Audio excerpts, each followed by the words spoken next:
राधे राधे, जय श्री कृष्णा। मित्रों, आपका हमारे नाम का ज्ञान बाय अंजलि पांडे चैनल में आप सभी लोगों का स्वागत है। पूरी जानकारी के लिए वीडियो के अंत तक ज़रूर बने रहिए। यदि मेरी दी गई जानकारी आप लोगों को अच्छी लगे तो मेरे चैनल को लाइक, सब्सक्राइब, कमेंट ज़रूर करें। आज मैं बताऊंगी वह कौन सा मंत्र है जो सुबह प्रातः उठते ही उस मंत्र का उच्चारण करने मात्र से आपका जीवन जो है वो सुधरने लग जाएगा। आपके जीवन में परिवर्तन नहीं, महापरिवर्तन होने लगेगा। और इसके साथ ही साथ इस मंत्र का उच्चारण आप जिस दिन से करना शुरू करेंगे उस दिन से ही आपको असर दिखने लगेगा। जैसे कि आप सभी लोग जानते हैं कि जिस कमरे में हम सोते हैं, बेड पे कुछ लोग ऐसे हैं जो बेड पे सोते होंगे, कुछ लोग ऐसे भी होंगे कि जो फर्श पे सोते होंगे, और कुछ लोग हो सकता है कि गर्मी की वजह से जो गांव देहात में रहते हैं छत पे जाके सो जाएं, बरामदे में सोएं, या घर के आगे जो द्वार होता है द्वार पे चारपाई लगा के सोएं। तो इन सब के लिए यह मंत्र ऐसा है कि ये किसी भी जगह रह के, आप चाहे खुले आसमान के नीचे सो रहे हैं, चाहे बंद कमरे में सो रहे हैं, या कहीं भी, लेकिन प्रातः उठते ही अपने बिस्तर पर प्रातः जब उठें, अब उठकर बैठ जाएं। अगर आप अपने कमरे में हैं तो आपकी जो निगाह है आपके दाहिने तरफ, आपके दाहिने अंग की तरफ या तो माता भगवती की तस्वीर हो, गणेश जी की हो, अन्य किसी भी देवी देवता की तस्वीर होनी चाहिए। सबसे पहले आप उनको निहारें। और आपने देखा भी है इस चीज़ को कि जब हम ईश्वर के दर्शन करते हैं, जब हम परमात्मा की तरफ देखते हैं ना, तो हमें ऐसा लगता है कि परमात्मा भी हमारी तरफ ही देख रहा है, मानो कि उनकी निगाह और आपकी निगाह एक दूसरे को ही देख रही है। और उठ के जब सुबह आप उठे, आपका अर्ली मॉर्निंग का कोई भी टाइम क्यों ना हो, चाहे आप सुबह के 5 बजे उठ रहे हैं, चाहे 3:40 ब्रह्म नक्षत्र में उठे, अदर मतलब आप किसी भी टाइम पे क्यों ना उठे, उठने पर हाथ पैर कोई एक दूसरे से घसरण करे, अपने दोनों हाथों को जोड़े, और एक दूसरे के साथ घसरण करने से गर्मी आती है, जिससे शरीर में आपकी एनर्जी आएगी और आपकी नींद जो है वो पूर्णतः भाग जाएगी। और उसके बाद अलती पलती मारकर आप बैठ जाएं। और छोटा सा मंत्र है, इस मंत्र का जो उच्चारण है 5 बार, कम से कम 5 बार या 11 बार या 9 बार या जितनी बार आप बोल सके, लेकिन कम से कम भाइयों 5 बार ज़रूर कहना है आप लोग। और इसके कहने से इस मंत्र के और नियमतः ही इस मंत्र के उच्चारण से देखिएगा कि आपके जीवन में कितना बड़ा बदलाव होगा। जैसे मैं जो मंत्र बताने जा रही हूँ, कुछ ही भाई बहन ऐसे मेरे होंगे जिन्हें पता नहीं होगा। अधिकतर मेरे सभी भाई बहनों को, माताओं पिताओं को तो पता ही होगा। नई श्रेणी के जो लोग हैं शायद उन्हें ही नहीं पता होगा, अन्यथा तो सभी को पता ही होता है। जैसे कराग्रे वस्ते लक्ष्मी, कर मध्य सरस्वती, कर मूले तु गोविंद, प्रभाते कर दर्शनम। मैं इसका हिंदी में उदाहरण के साथ बता देती हूँ। बहुत लोग ऐसे होंगे कि जिसे हिंदी में नहीं पता होगा कि इसका आखिर अर्थ क्या होता है। हिंदी में उदाहरण के साथ पहले माँ लक्ष्मी आती हैं, दूसरा माँ सरस्वती, तीसरा स्वयं साक्षात श्री हरि विष्णु, कर मध्य सरस्वती, कर मूले तु गोविंद, प्रभाते कर दर्शनम। जैसे सबसे पहले हम जब अपने हाथों को देखते हैं तो माँ लक्ष्मी का आवाहन करते हैं। हम उन्हें बिल्कुल प्यार से सुबह होते ही माँ लक्ष्मी को आवाहन करते हैं, उन्हें न्योता देते हैं कि हे माता लक्ष्मी, आप जहाँ कहीं भी हो, आप आके मेरे घर में, मेरे हृदय में वास करें, जिससे आप मेरा हर काम जो है आपके बिना अधूरा है। अगर आप ही साथ नहीं रहोगी तो मेरा काम कैसे होगा। और बिल्कुल उतने ही प्यार से इस मंत्र को कहना है जैसे आपके घर में यदि कोई मेहमान आता है तो आप कितनी उत्सुकता के साथ उसे चाय देना, पानी देना, गांव में आज भी रीति रिवाज है कि जैसे घर में बेटी आती हैं, बहन आ जाए, दामाद आ जाए, तो लोग आज भी थाली में पानी लेकर उनके पैर धुलना, फिर उनके पैर धुलने के बाद दामाद जी के फिर पैर पानी जो होता है उसको चारों तरफ घर में छिड़काव करना है, या किसी स्वच्छ पेड़ के नीचे साफ सुथरी जगह पे ले जाके छोड़ देना।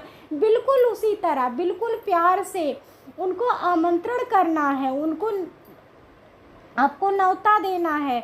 जैसे हम अपनी किसी की शादी रहती हमारे घर में, तो हम अपने रिश्तेदारों के यहाँ कार्ड लेकर जाते हैं, तो हम कितने प्यार से उन्हें कहते हैं कि भाई आप शादी में ज़रूर आना, आप आशीर्वाद देने ज़रूर आना, बिना आपके आए तो फिर कुछ नहीं होना है। इस तरीके से हम कहते हैं ना, बिल्कुल उसी तरीके से माता लक्ष्मी, माता सरस्वती और श्री हरि विष्णु को आपको आवाहन करके उन्हें पूरे प्रेम के साथ उन्हें बुलाना है।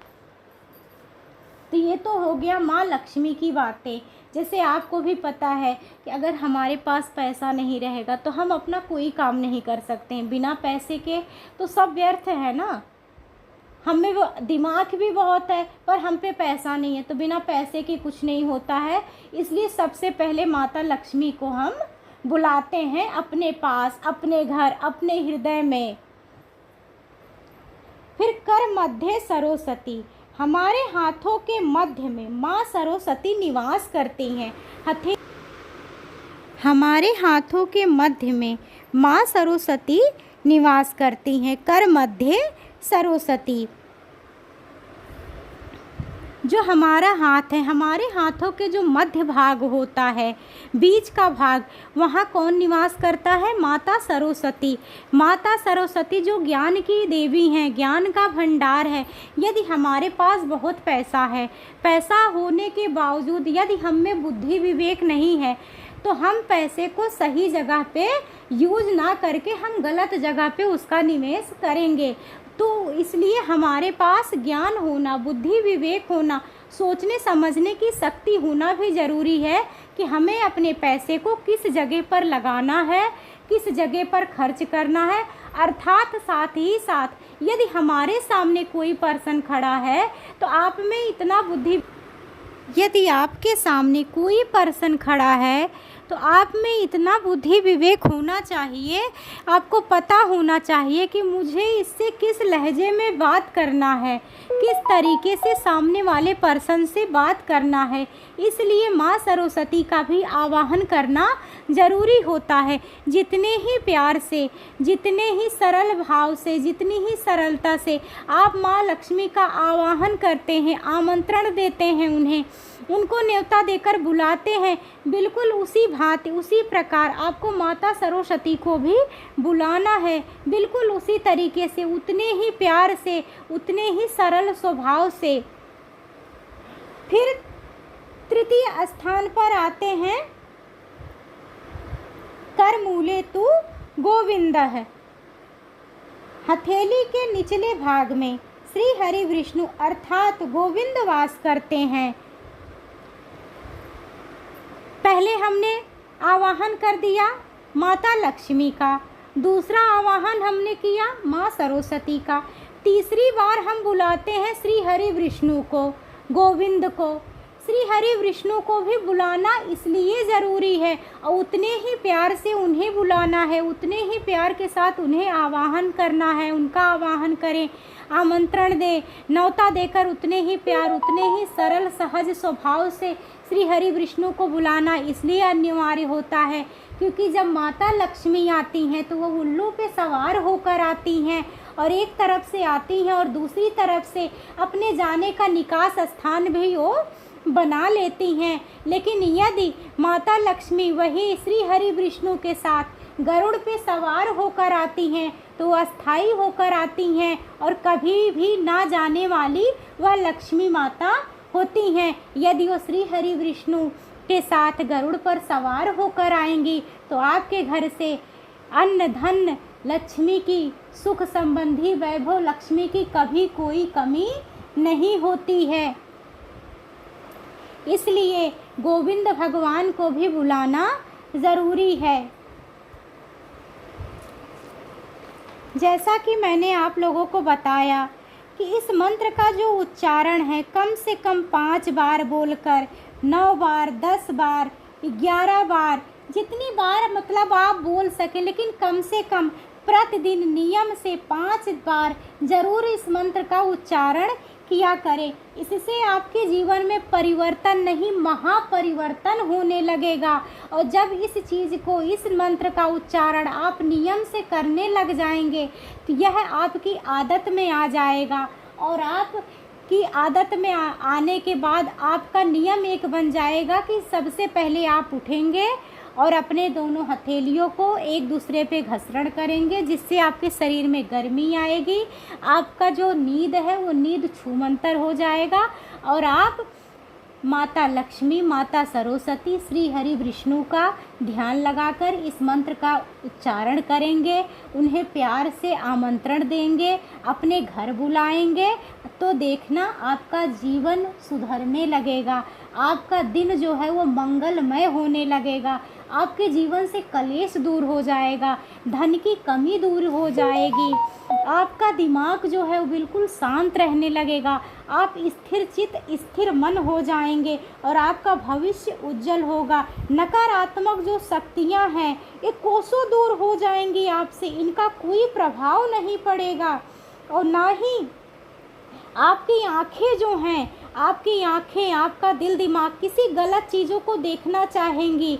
आपकी जो शरीर है ये किसी गलत चीज़ पे इसका आकर्षण नहीं होगा।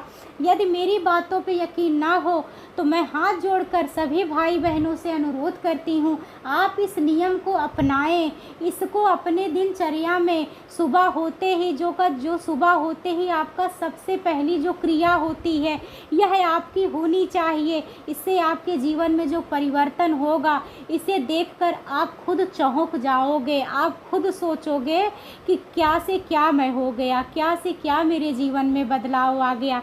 मित्रों, अगर मेरी दी गई जानकारी आप लोगों को अच्छी लगी हो तो मेरे चैनल को लाइक, सब्सक्राइब, कमेंट ज़रूर करें। राधे राधे, जय श्री कृष्णा।